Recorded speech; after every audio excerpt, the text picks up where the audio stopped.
apa yang Bapak sampaikan kepada orang sakit? Sabar. Sabar itu tidak ada sunnahnya. Sabar ki Pak ya, sabar ki. Itu Pak, kalau Bapak mengunjungi orang sakit dan menyatakan sabar, jengkel itu orang sakit Pak. Pengalaman saya Pak, ketika sakit sabar saya mengatakan, nah ini bicara, bukan dia yang mengalaminya, karena memang tidak sesuai sunnah. Jadi kita ini dianjurkan mengikuti sunnah Pak. Termasuk kalau masuk masjid, jangan beri salam Pak.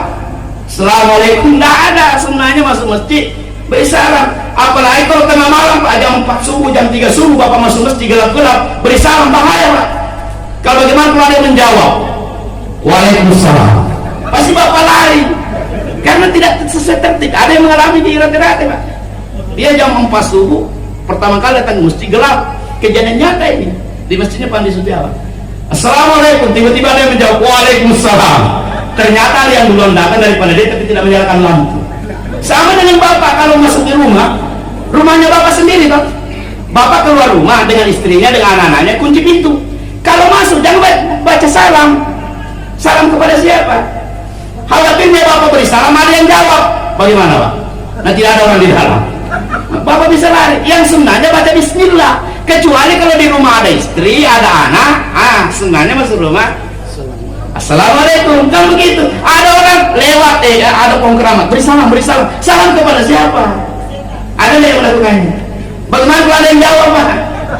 Ya makanya ikuti sunnah. Sunnahnya mengunjungi orang sakit bukan menyabarkannya.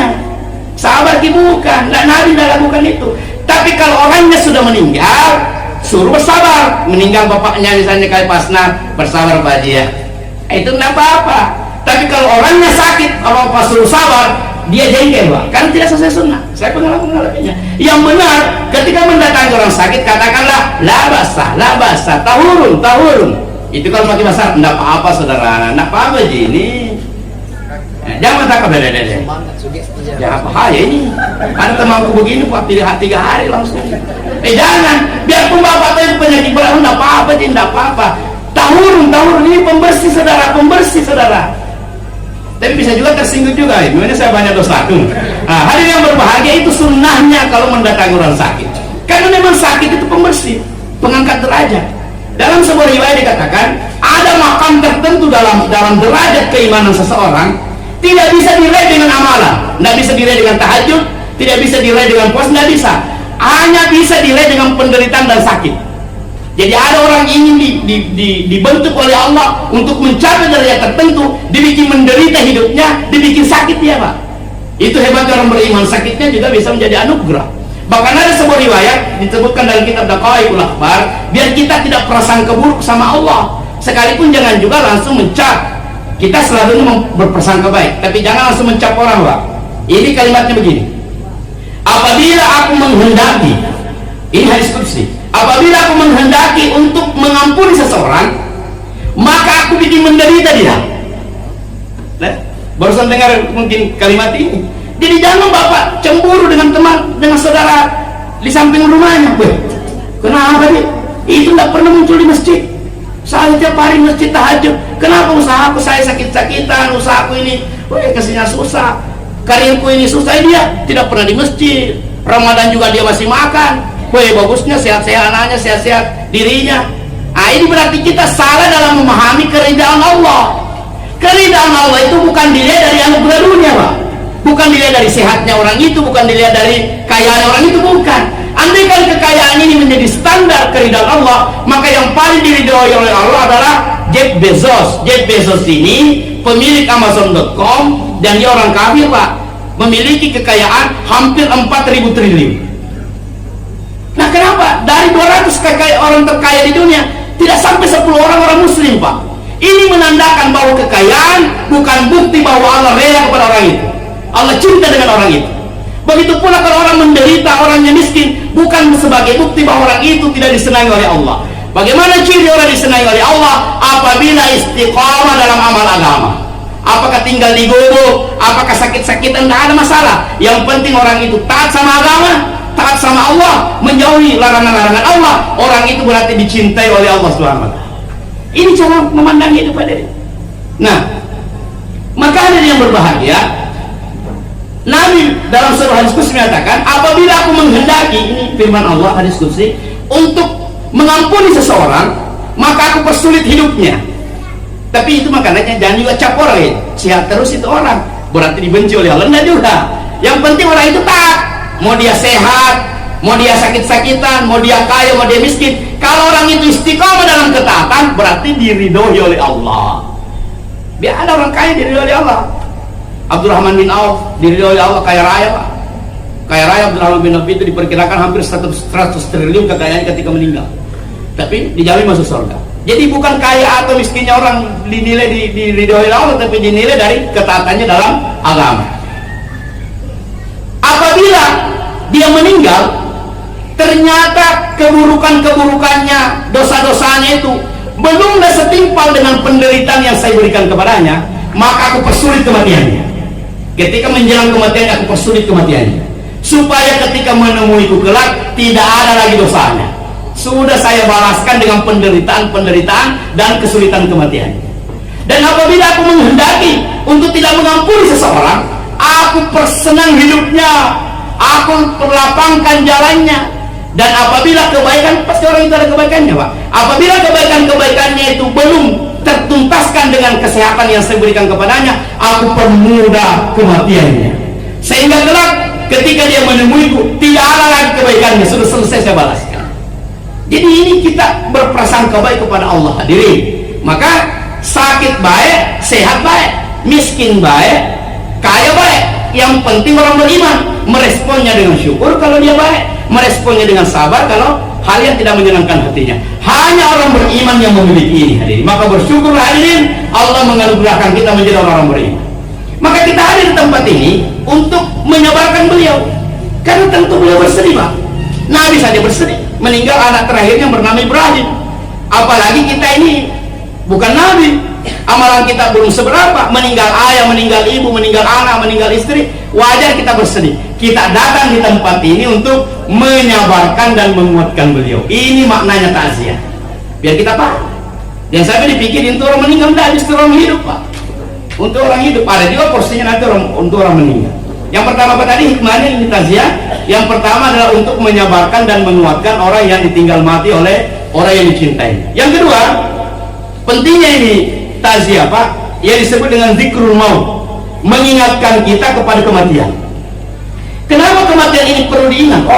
Bahkan dalam sebuah kitab dikatakan minimal 25 kali Bapak harus ingat kematian, minimal. Kenapa? Karena ternyata ciri orang bijak, ciri orang cerdas itu ingatannya kepada kematian. Suatu saat Nabi ditanya, hadisnya sahih, ya Rasulullah, manil aqyas, wahai Rasulullah, siapakah manusia yang paling cerdas? Apa pernyataannya Nabi? Yang paling cerdas bukan IPK 4,0, bukan yang lulus dengan summa cum laude sebagai wisudawan terbaik, bukan itu yang cerdas Pak. Yang cerdas adalah aktsaruhum dzikran lil maut, adalah orang yang paling banyak mengingat mati. Nah, jadi Bapak ini orang cerdas atau bukan orang cerdas? Tergantung berapa banyak ingat kematian. Bersyukurnya Bapak dan Ibu hadir di tempat ini. Dengan hadirnya Bapak di tempat ini, minimal malam ini Bapak ingat mati. Apa target ingat mati Pak? Bukan hanya sekedar ingat mati, ada hikmah lebih besar daripada sekedar ingat mati. Lihat kelanjutan hadisnya, wa aktsaruhum istidalan lil maut. Dengan banyaknya ingat mati bahwa kita akan mati, suatu saat kita akan berhenti, suatu saat kita akan habis, suatu saat kita akan selesai, maka seharusnya orang yang mengerti tentang hakikat ini, maka dia hati-hati, dia lakukan istidad, dia lakukan persiapan, memburu bekal untuk menuju kehidupan yang sebenar. Itu kira-kira hikmahnya Pak. Jadi dengan hadir di sini, mudah-mudahan yang jarang taat, yang jarang salat subuh, pulang nanti mulai salat subuh, salat zuhur, salat asar. Karena bahaya ini, bagaimana kalau meninggal besok tidak ada bekal. Ini hikmahnya Pak, mengingat mati. Nah, bagaimana cara mengingat mati? Banyak. Salah satunya menghadiri majelis begini. Yang kedua, banyak membaca doa sebelum tidur. Bapak kalau sebelum tidur baca doa atau tidak? Baca doa atau baca mantra? Nah, apa yang dimaksud dengan baca mantra Pak? Membacanya tanpa tadabbur, tidak tahu artinya. Saya dulu waktu masih kecil, ada orang tua yang ngajarkan saya doa. Doa ini setengahnya saya paham, setengahnya saya tidak paham, makanya saya tidak amalkan. Jangan diamalkan Bu ya, karena tidak dipaham. Ini namanya baca mantra. Enak. Kalau engkau mau pergi buang air kecil, buang air besar, katakanlah elede. Jangan dihafali elede leseko lokama jambang. Ini saya paham artinya Pak, tapi lede itu apa? Saya tidak tahu, maka saya tidak mau amalkan. Ini namanya mantra. Mantra itu dibaca tanpa tahu artinya dan bahaya. Ada teman saya waktu saya masih di Timika di perusahaan PT Freeport, ada di situ teman saya, dia LC dia, itu ditemui oleh karyawan Freeport. Ustaz, ini ada lembaran terbuat dari kulit binatang, katanya sih macan tutul katanya. Oh benarnya di situ ada tulisan Arab Pak. Ini tiap hari suruh amalkan, dan yang ngasihnya katanya seorang ulama, katanya begitu. Tapi ini kata-kata saya tidak tahu artinya. Sudah tahunan bisa amalkan, setiap pagi saya baca karena bahasa Arab. Tidak semua bahasa Arab itu doa Pak. Setelah diartikan ternyata itu ritual memanggil jin. Saya juga pernah, saya tidak biasa meruqyah orang, tapi pernah menemani Ustaz meruqyah seorang pengusaha di Timika. Saya perasaan ketika masuk di rumah itu kayak lele, perasaan saya mungkin atau lah kayak lele. Tiba-tiba saya temukan ada satu tulisan tertempel di kamar Pak. Di kamarnya itu Pak Haji. Kalau selama ini kita lihat, memang langsung lihat kalau itu jimat, maaf jangan kita singgung tau. Kadang ada gambar-gambar pedang, huruf-huruf yang tidak jelas, ditempel di toko, ditempel di mana-mana. Khawatir kita jangan sampai itu jimat. Kalau jimat Pak, nanti malaikat tidak senang masuk ke rumah itu. Jadi kalau pulang kita ada begini, yang nggak tahu, tapi ini yang saya pelajari lebih dicabut itu Pak, dicabut. Mungkin ada mengatakan untuk mempersempo hal apa, melancarkan rezeki, tapi itu bisa jadi jimat karena kita tidak tahu apa artinya. Nah ini Pak, bukan ini kan gambar pedang, huruf-huruf yang tidak jelas, itu masih ini tulisan Pak, dan ada tanda tangannya di situ. Saya baca Pak, kalimat begini, haula'il jibal fas'al anhu. Langsung arwah itu Pak Haji, itulah para gunung-gunung, memohon atas nama mereka. Maka membaca doa itu harus dipaham artinya. Nah Bapak paham nggak artinya doa itu? Paham artinya? Ayo kita baca. Bismillah Allahumma amutu wahya, menurut Bukhari. Boleh juga dibaca Bismillah Allahumma ahya wa amut. Ini bukan doa tidur Pak, ini doa mati. Tidak ada kata tidur di dalam situ. Ini menandakan bahwa Nabi mengajarkan kepada kita doa sebelum tidur, ingat mati Pak. Karena tidur itu saudaranya mati.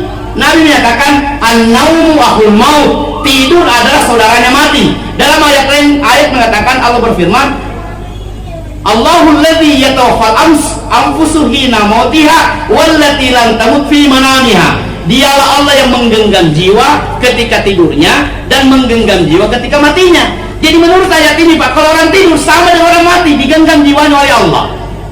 Jadi tidak ada bedanya tidur dengan mati. Maka menjelang tidur Nabi mengajarkan kita doa mati.